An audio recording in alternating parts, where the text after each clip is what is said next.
Julia Louisa, and this is my youngest son. Tommy, I'm 11 years old.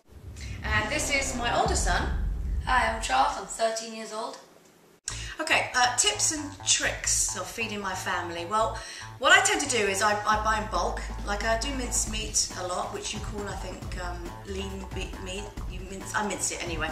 And I do spaghetti bolognese or tuna pasta, those sort of dishes, because they're cheap, you know, and I could do a bulk, I make it all together and then I freeze it. And then because I'm busy, you know, I don't have time to sit and cook every night. So that's what I do. And the tip to it, I suppose, is buying in bulk, because it's cheaper to buy maybe at Costco's or somewhere else that's like those wholesale type shops. I'm not a gourmet cook, no, but I do basic food, and hopefully my children love it sometimes. And I think they're kind of bored with it too. So that's my tips and tricks.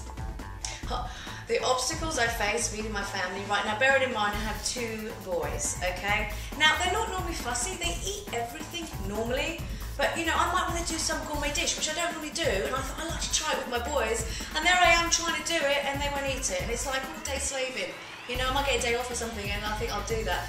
So, I suppose it's their preference, and I love to cook, if I can cook for my boyfriend, or, you know, my mum and dad or something, but unfortunately I'm just here on my own. So yeah, obstacles is work, I suppose. I have to bring that into it. I never know what I'm doing one day to the next. Oh my God, Bobby Flay. Well, first of all, he's cute. I mean, what can I say? You know, he's rather dapping. But apart from that, he's also a very experienced chef. I mean, my goodness, he can put a food together. You can probably look in the fridge and put a fantastic meal together, and I would love to know his trick.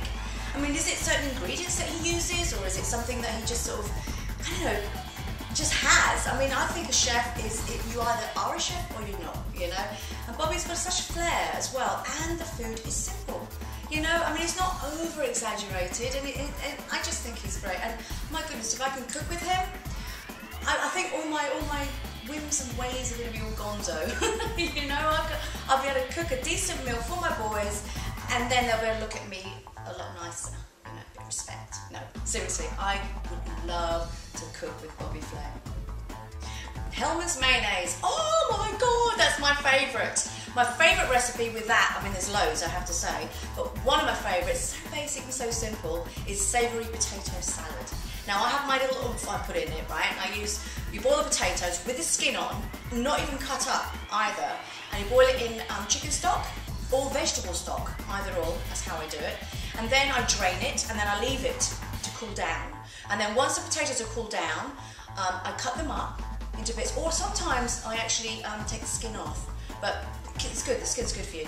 So I cut them up, and then what I do is I put the mayonnaise on the top, but I also put a little bit of mustard as well, and also some parsley and some pepper. So you don't need salt, because mayonnaise has got the, you know, Hellmann's mayonnaise has got the perfect ingredients. And you just whisk it all together, and then you just serve it. Oh my God, it is so gorgeous. I love mayonnaise on everything. I mean, especially Hellmann's mayonnaise, it's just got that taste. I don't know what it is. Sometimes I put, by the way, for the potato salad, I put a little bit of lemon in it. I am a lemon and olive oil freak because I'm half Greek. I rhymed. Anyway, love Hellmann's mayonnaise.